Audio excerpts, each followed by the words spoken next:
Hey guys, I'm going to read some more of that book, The Horrors of Fox Hollow Farm, but I wanted to watch this with you guys first.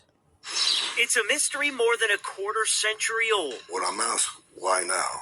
I say, why not now? Hamilton County's coroner-elect Jeff Jellison is launching a new effort to identify remains of the suspected dozens of murdered men at Fox Hollow Farm. When someone becomes missing or a family member dies, there's a grieving process, and it's kind of hard to work your way through that process when you really don't know what happened. The suspected killer is Herbert Baumeister. He allegedly preyed on men in the gay community, killing them on his property.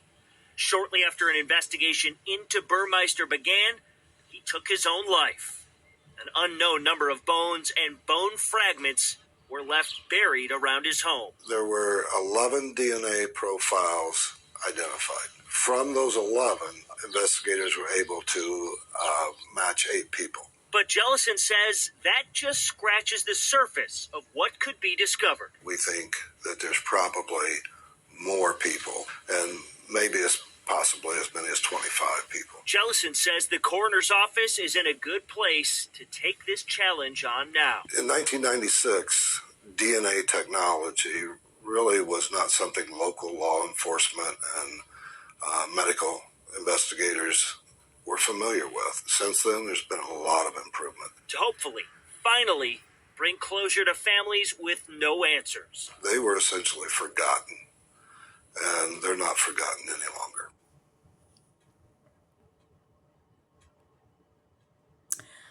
This part here, it says, Baumeister, 49-year-old thrift store owner and married father of 3, took his life in Canada in July 1996 before police could question him, taking with him many secrets, including the names of his presumed victims. Like, he got away with it. He didn't have to answer to nobody. Out of all the men missing, still, all the men that were found, all the ones are still not identified. He was a monster. All right, this one's called Pursued. I now had both Vicky and Joe telling me about strange experiences around the house and grounds. Now, Vicky was Robert Graves' wife and the owner of the home. Joe is their neighbor living in the apartment above the garage. The safety of my family and friends is always going to be my number one priority. And so I decided that the best thing to do would be to install a closed-circuit security camera system covering both the house and the apartment. If we had any more uninvited guests, whether living or not, I want to know who or what they were. As things turned out, the cameras didn't have any effect on the paranormal activity that was taking place at Fox Hollow Farm. But it did at least make everyone feel a little bit safer to know that the system was in place. After evening dinner, Joe liked to take Fred for a stroll about the grounds. Fred is Joe's dog. Usually going along the driveway to the main gate and back. It was a good way for them both to take in the night air and stretch their legs.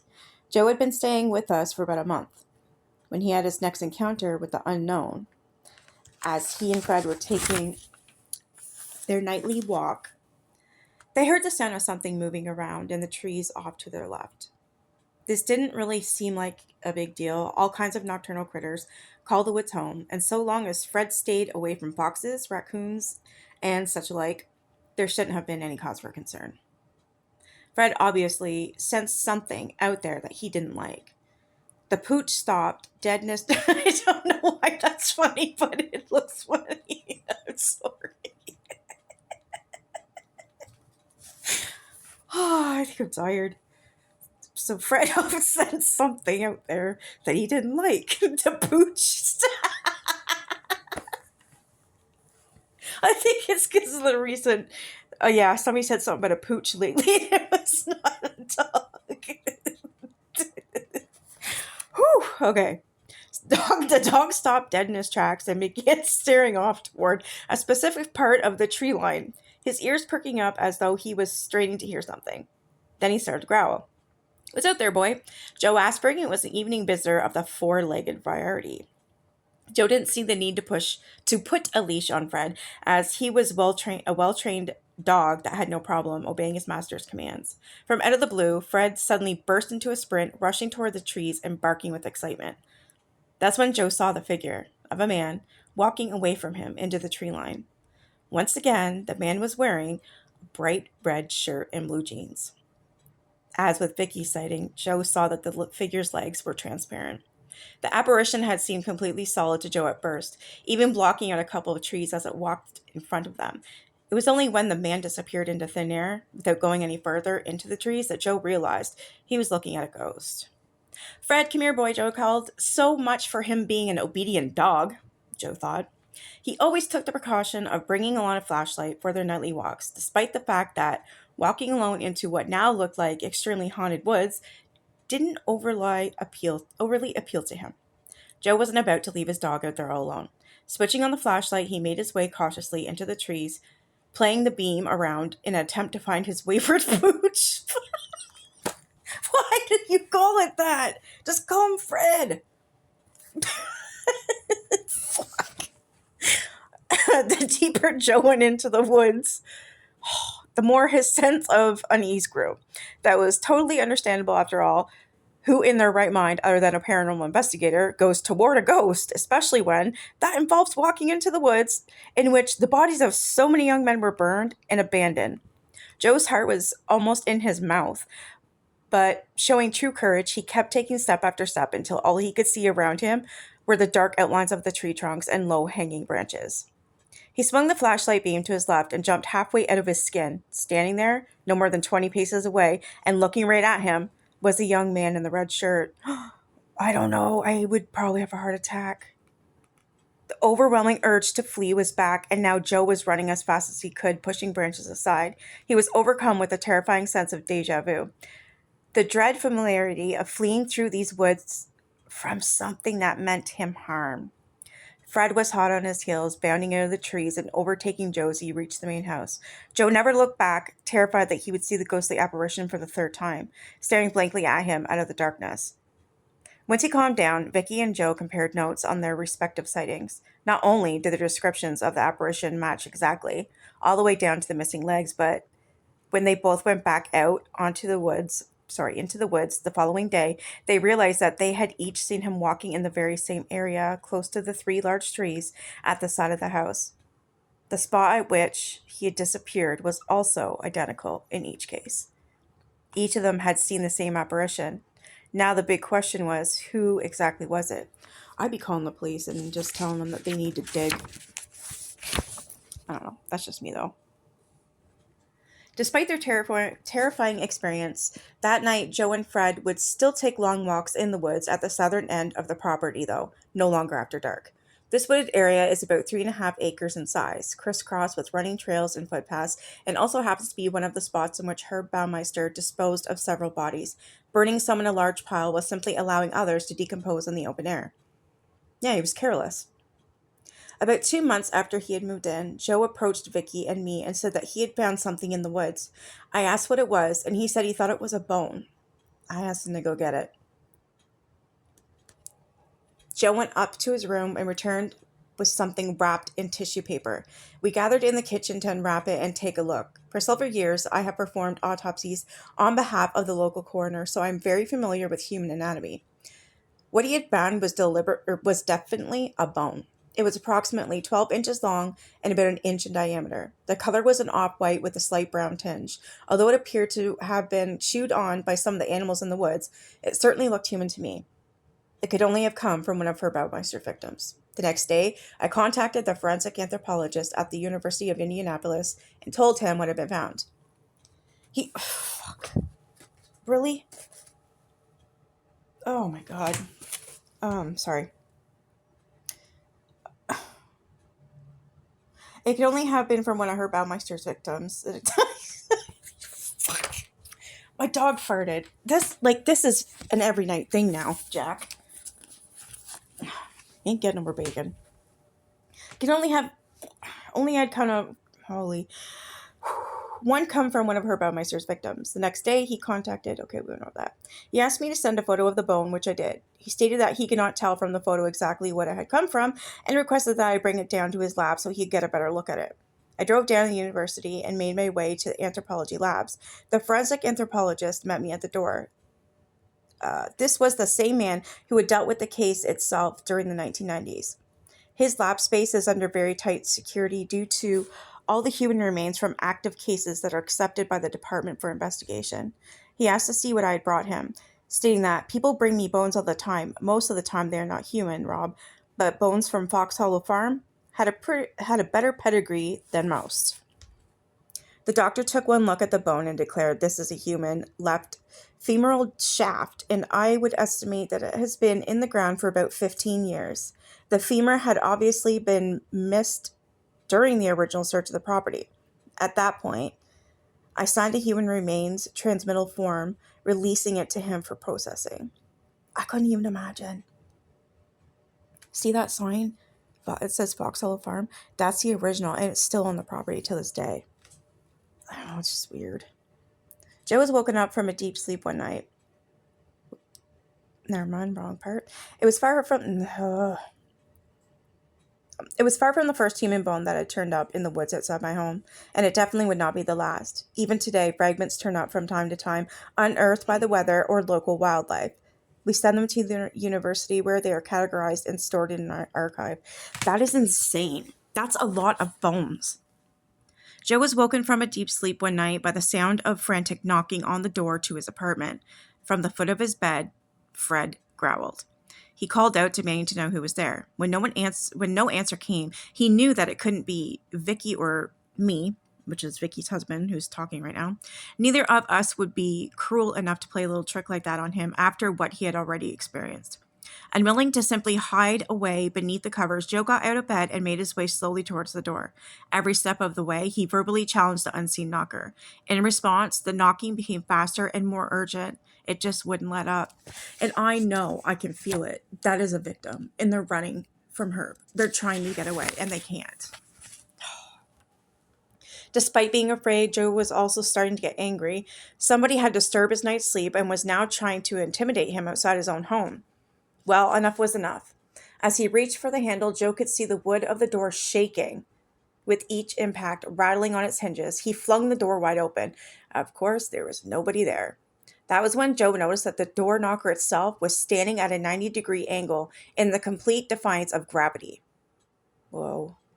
The only way to make that happen would be to hold it up with a hand, as the metal bar was too heavy to maintain the position on its own. You guys know those metal knockers that are on those fancy doors with fancy rich people that are heavy, and usually it's like a lion and it's got the bar in it's got the little bar in his mouth, and you just knock that. So that's what I'm assuming he's talking about. Then right in front of his disbelieving eyes, the knocker rapped sharply one more time and then fell back to its resting position. It was almost as if an invisible somebody had been performing for an audience of one.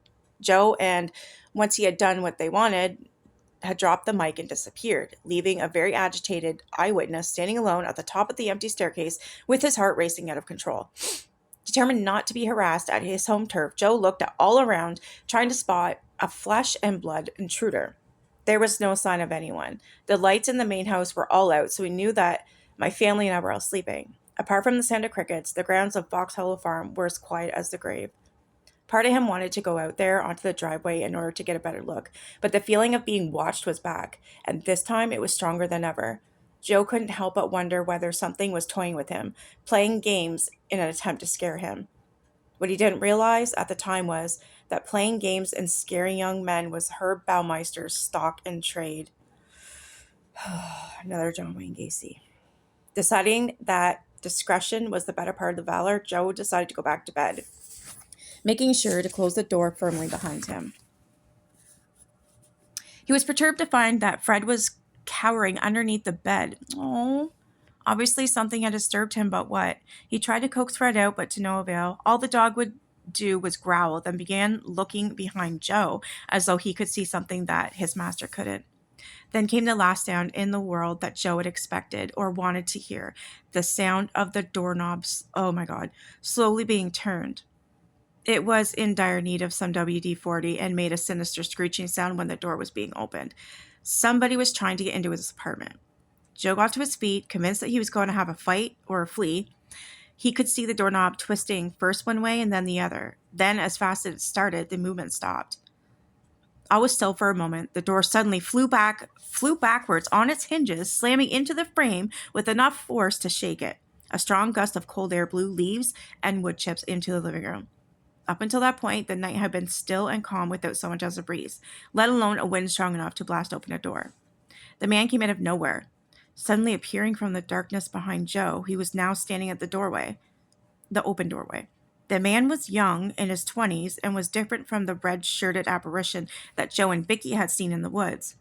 For one thing, his face bore an expression of absolute terror. He appeared to be in an absolute panic, running away. Oh, this breaks my heart. Running away from something that Joe couldn't see. Joe was convinced that whoever he was, the young man was running for his life. That is heartbreaking. Oh, this poor man. After taking a couple running steps, the apparition disappeared, leaving behind a very frightened Joe, his dog, and a whole lot of unanswered questions. It was only upon further reflection that Joe made a mental connection between his lucid dream, perhaps even a premonition, of being chased through the dark woods and the ghostly young man who seemed to be doing exactly the same thing. Both had occurred in Joe's bedroom. Was it possible that these were the apparitions of two of Herb Baumeister's victims? I'm going to go ahead and say yes. The apparition to the woods had seemed very nonchalant to Vicky and Joe, as though doing no more than taking a stroll, but by contrast, the figure that Joe had seen in the apartment was utterly terrified. Perhaps running from someone who he knew had meant to harm him. Needless to say, it was to be a long time before Joe slept soundly in that room again. Now that several years have passed, Joe was convinced that the man he saw running through his rooms that night was indeed one of Baumeister's victims, in some paranormal replay of the tragic events that had happened to him after unwittingly going home with a serial killer. One theory regarding such events is that the replay is in some sort of natural recording that takes place in situations of extremely strong emotion. It is almost as if the intense emotional energy can somehow imprint a sort of video recording on the atmosphere, which can then be played back and viewed in the future time by those who are capable of perceiving it. In such cases, there is not an intelligent entity at work. The apparitions themselves are no more sentient than the people on our TV screens. Yeah, that's a certain kind of haunting, and you think I can remember what it's called? Residual, that's it. That's called a residual haunting, where someone or someone's die in, well, circumstances like the victims of Herb Baumeister, and it creates such agony, and there's hate with Herb Baumeister, and then there's agony, then there's horror, then there's fear, then there's terrifying, you know what I mean? And all that, it just replays over and over. It's a residual imprint from spirits. That's sad. That means that man is still running for his life from that fucker. Joe's take on it is very different, however. He believes that the spirits of some of Herb Baumeister's victims are still in residence at Fox Hollow Farm and have been making their presence felt in order to draw attention to themselves so that they could get help with moving on or crossing it over onto whatever it is that comes after this life. Could the knocking on the door itself flung open, and the bizarre behavior of the door knocker also be explained as residual phenomena? You do know what it is, Mr. Graves. That is a little harder to accept. Both Vicky and Joe had experienced things that they could not rationally explain away, events that could only be described as paranormal. For whatever reason, I seemed to be immune to the attentions of whoever it was that haunted my home. But I found the whole thing fascinating, and I absolutely took Vicky and Joe at their word. They weren't hallucinating, imagining things, or making it up. Something very strange was taking place at Fox Hollow Farm, and I was growing more and more convinced that it was somehow connected to Herb Baumeister and the murders. There's no somehow, mister. I'm telling you, that's it. Vicky and I began to delve into the backstory surrounding the killings and the subsequent investigation. We spent hours poring over documents pertaining to the case and watched every scrap of film and video footage that was out there. See, I don't know if I could. Yeah, I'm stupid enough. I do it. Never mind. It was a little on the surreal side to realize that the murder scene they were talking about was the same place we now call home. Some of the news reports contained photographs of the men who had been murdered. Knowing the lives of those poor young men had been senselessly cut short downstairs in that pool was deeply upsetting to us. Joe, Vicky, and I were sitting in front of the TV one night watching one of the news segments on videotape. The face of some of Herb's victims looked back at us from the screen. Oh, I know what's going to happen. All of a sudden, Joe leapt up from his chair, a look of shock on his face, and he hit the pause button on the remote control. He had suddenly gone very pale. Are you all right, Joe? Vicky asked. All Joe could do was stare at the TV screen. That's him, he said, pointing to the image of the young man's face. That's the guy I saw in my room that night. You sure? I wanted to know. Joe was adamant. He was 100% certain that the man on the screen was the same man he had seen fleeing through the apartment a few days before. It was a face that he would never forget for as long as he lived. I need to know which one he saw. Hold on, how long is this? All right, I'll read a little bit more. Okay, this one's called Attacked. Our boys have always loved the pool at Fox Hollow Farm. Okay, reading that sentence right there is giving me chills. They don't really give too much thought to the terrible things that once went on in there, preferring instead to focus on positives such as how awesome it is to have a swimming pool of their own in the basement of their home. I don't think I'd be comfortable with that. No, I wouldn't. One evening, both boys were swimming in the pool with Joe and one of his buddies. Everyone was having a good time, and ghosts were the last thing on anybody's mind. Joe swam under the water toward the deep end, skimming the floor of the pool. When he surfaced, he rested against the pool side for a moment to catch his breath. Without any kind of warning, he felt a set of fingers close around his neck from behind, sneaking around on either side of his chin in a way that was almost sensuous. The hands were ice cold and man-sized, too big to belong to either of the boys. Joe was understandably startled. Spinning around, he fully expected to find his friend treading water behind him, laughing at the prank he had just played. His friend was 20 feet away at the other end of the pool. That is creepy as shit. And so were the boys. There was no way any of them could possibly have covered that much distance in a split second. Pushing out from the side of the pool, Joe took a few strokes into the middle of the water. His mind was working on overdrive, trying to figure out an explanation for what had just happened to him. He was drawing a blank. How are you drawing a blank? See, this is what bugs me with these books sometimes. Clearly you're not drawing a blank. Duh, it was obviously Herb Baumeister. Right? That's what I'm thinking. He took his victims to that pool. They passed away in that pool. They were murdered in that pool. And he did that to his victims. So yeah, you're damn right. That's who it was. And it even stated that video I showed you guys where it said when he was asking who was here and he said the married one. That's Herb Baumeister. That was the killer. How do you draw a blank? That kind of annoys me. It does. Suddenly hands were back. Wait, what? Suddenly the hands were back. And this time they were locked around his throat. Squeezing in a grip that was strong and powerful as a vice, Joe felt himself being dragged underneath the water. Holding his breath, he struggled for all he was worth, thrashing and kicking out. He tried to pry the hands away from his throat, but there was nothing there for him to grab onto. Then just like that, they were gone. He was free. Joe pushed himself to the surface, taking in a huge gasp of air. His friend and the two boys were looking at him in an odd way. They would tell him later that they all thought he was just clowning around, but what had just happened to Joe was no laughing matter. It was absolutely terrifying. Joe climbed out of the pool and began yelling at everybody. Everybody needed to get out of the water right away. They could all tell from his panicky voice and tone that he was absolutely serious. To this day, Joe has never been so frightened of anything in his entire life. The first touch of the unseen hands was a teasing caress. The second, sheer brutality. When we interviewed Joe during the writing of this book and asked him about the paranormal assault, he found the process of reliving the experience to be extremely upsetting. After that, he refused to swim in the pool at Fox Hollow Farm again, and frankly, who could blame him? Yeah, but your kids better not be swimming in there either. Again, are you kidding me? That was his attack ground. Anyone with common sense, I would have filled it in and put a pool table there. Even 2 pool tables, 3 pool tables, whatever. I would have definitely covered that shit up because that was his killing ground. Man. After Joe was attacked in the swimming pool, things actually settled down for a while. There were no more ghost sightings. And although he would still hear the sound of unexplained footsteps in the apartment late at night, there were no more late night knockings at his door. Joe was starting to let himself believe that the paranormal activity was beginning to die down. Unfortunately, that did not turn out to be the case. He was sitting at his computer desk one evening, close to the front door of the apartment, when a scraping sound drew his attention. It seemed to have come from the area of the kitchenette. Heading over to take a look, he found that his set of kitchen knives somehow had been taken out of their storage block and were laid out in a row inside the sink. Yeah, I'd be running out of there and not coming back. Nope, that's a nope for me. Joe looked around, but even before he checked, he knew that nobody had come into this part of his house. Someone or something obviously wanted to scare him. And my TV just fucking turned on by itself. Do you hear that? Wow. Oh yeah.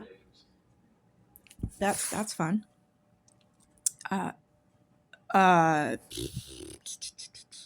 Joe looked around and knew before he checked there was no one in that part of the house. Someone or something obviously wanted to scare him. They were succeeding. As he turned to look behind him, Joe saw something that he had never noticed there before. A series of gouges that had been cut into the wall, as though somebody had slashed at it with the rip of a sharp knife. Had the knife marks always been there? Or were they new? He didn't like the implications of either answer very much, and he was worried that perhaps the young man whose ghost he had seen running through the apartment may have been stabbed to death up there. Although he was by no means experienced, Joe had seen his fair share of ghost hunting shows on TV. Rather than live in fear, he decided that it would be better to try and get to the bottom of the paranormal activity that was taking place inside his home. To that end, he dug out a voice recorder that he owned and carried out an impromptu EVP session inside the apartment. What he found out from running that experience almost blew his mind. An EVP, which is an electronic voice phenomenon, is a strange occurrence in which disembodied voices somehow imprint themselves on a recording media, such as a magnetic tapes or the hard drives of digital voice recorders. There have been much debate about origin and mechanism of EVPs over the past few decades.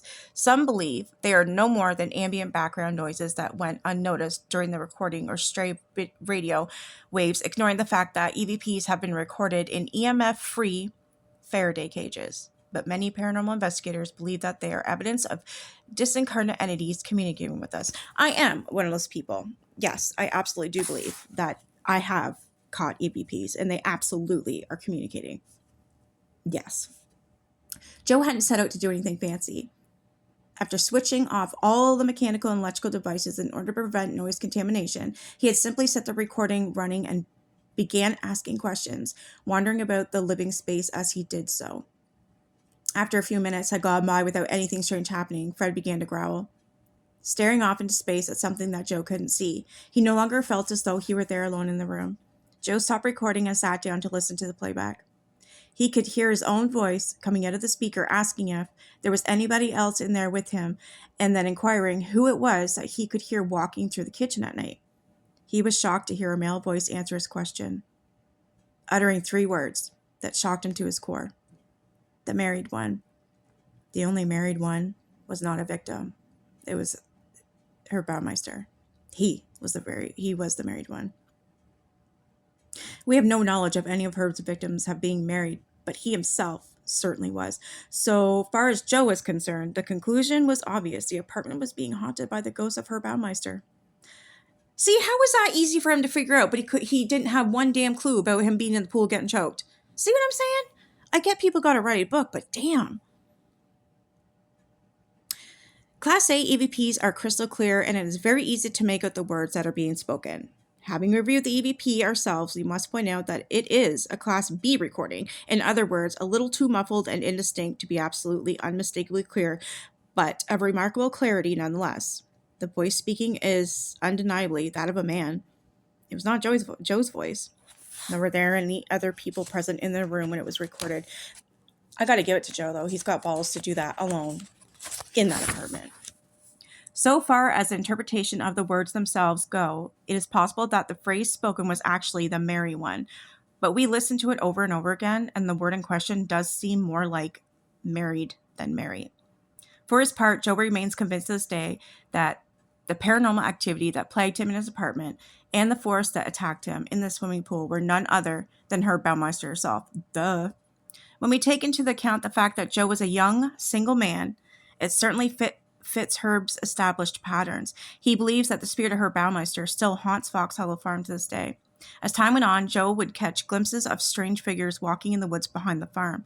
There weren't repeat sightings of the red shirt man. The figures Joe was seeing were dark. He described them as being blacker than black, and it wasn't long before other visitors began to see them too.